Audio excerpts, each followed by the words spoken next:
تھوڑا سا اب انجینئر مرزا صاحب پہ بھی آ جاتے ہیں.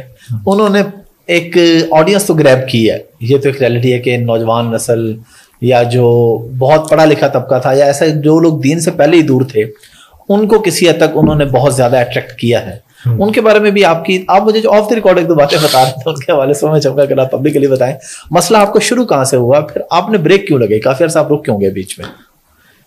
حافظ صاحب, اس بارے میں تفصیل یہ ہے کہ انجینئر علی مرزا صاحب کے جو فین فالوئنگ ہے نا, وہ اس بنیاد پہ نہیں ہے کہ وہ کوئی دینی عالم ہے, وہ اس بنیاد پہ ہے کہ وہ آؤٹ آف باؤنڈری نکل کے بات کرتے ہیں.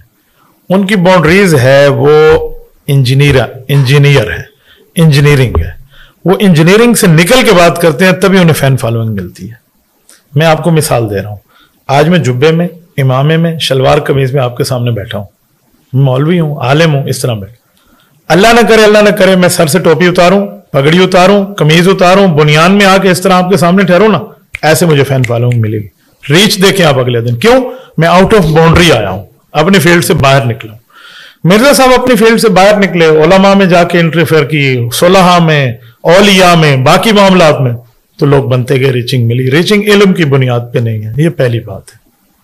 دوسری بات, مرزا صاحب نے اتنی باتیں کر دیں جو باتیں ہم سے قابل برداشت نہیں تھی. شروع میں جو ان کی بات میں نے سنی تھی نا, اس وقت صحابہ کرام کا معاملہ سامنے نہیں تھا پیش نظر, اس وقت علماء اولیاء کی بات تھی. تو اس میں سب سے پہلے میرے سامنے جو ساتھی لے کر آئے وہ حکیم الامت مولانا اشرف علی تھانوی رحمۃ اللہ تعالی علیہ کے نام پہ جو انہوں نے کہا نا کہ انہوں نے اپنا نام کا کلمہ پڑھا, ہم نے پھر اس کا جواب دیا.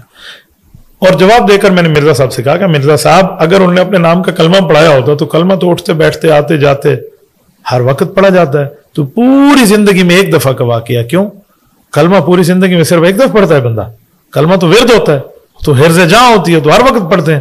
نمبر ایک. نمبر دو, یہ واقعہ بھی ایک خواب کا ہے, اور حضرت تھانوی کا بھی نہیں ہے, ایک مرید کا ہے, اور مرید نے خواب میں دیکھا ہے اور خواب میں جملہ کہہ دیا. تو خواب میں کہنے والا اگر حقیقت ہوتی ہے, کل میں آپ کے لیے خواب میں کوئی اور سے کوئی اور چیز دیکھ لوں تو آپ ایکسپٹ کر لیں گے؟ یعنی اس طرح ہم نے ان کو سمجھایا. اس کے جواب میں مرزا صاحب کا رابطہ ہو گیا ہم سے. وہ ان کے کوئی جاننے والے ہیں, کوئی اسٹوڈنٹ ہیں, ان کے ذریعے سے, مفتی صاحب آپ تو بہت اچھے آدمی ہیں, آپ کا تو میں علمی کام دیکھتا ہوں, آپ تو اتنے عرصے سے میدان میں ہیں, آپ نے کیا کر دیا؟ واقعی اگر ہماری غلطی ہے تو ہمیں سوچنے کے لیے کچھ ٹائم دیں, آپ یہ چھوڑ دیں کلپ بازی ہمارے خلاف. وہ جانتے تھے کہ اس کی بھی ریچ ہے, عوام دیکھتی ہے. یہ بات میں نہیں سمجھا, میں تو حقیقت سمجھا کہ ٹھیک کہہ رہے ہیں, دل سے کہہ رہے ہوں گے. تو میں لڑکوں کا یار کلپ اگلے روک دو, بالکل اس کے خلاف اپلوڈ نہ کرو. اگر ایک آدمی کو احساس ہو رہا ہے تو ٹھیک ہے. ہم حضرت 4 مہینے یا غالباً 6 مہینے ہم رک گئے, ٹھیک ہے, اسی بات پہ کہ مرزا صاحب اس پہ غور و فکر کر رہے ہیں. پھر میں نے دوبارہ رابطہ کیا, بھائی حضرت اتنا وقت ہو گیا, غور و فکر آپ نے کیا, اجی تھوڑا سا وقت اور دے دو. 4 ماہ ہم اور رک گئے. اسی لیے آپ کہہ رہے ہیں نا بریک لگے, وہ بریک لگنے کی وجہ یہ تھی. اچھا, یعنی آپ کا رابطہ تھا فون پہ, وہ رابطہ کر لیتے, پیغام آ جاتا تو میں رک جاتا, کلپ نہ دیں نہ دیں نہ دیں. کچھ عرصے کے بعد میں نے محسوس کیا کہ یہ دیر اور دور والا معاملہ ہوتا جا رہا ہے, انہوں نے لٹکانا شروع کر دیا, یہ معاملہ ہمیں دیکھنا پڑے گا.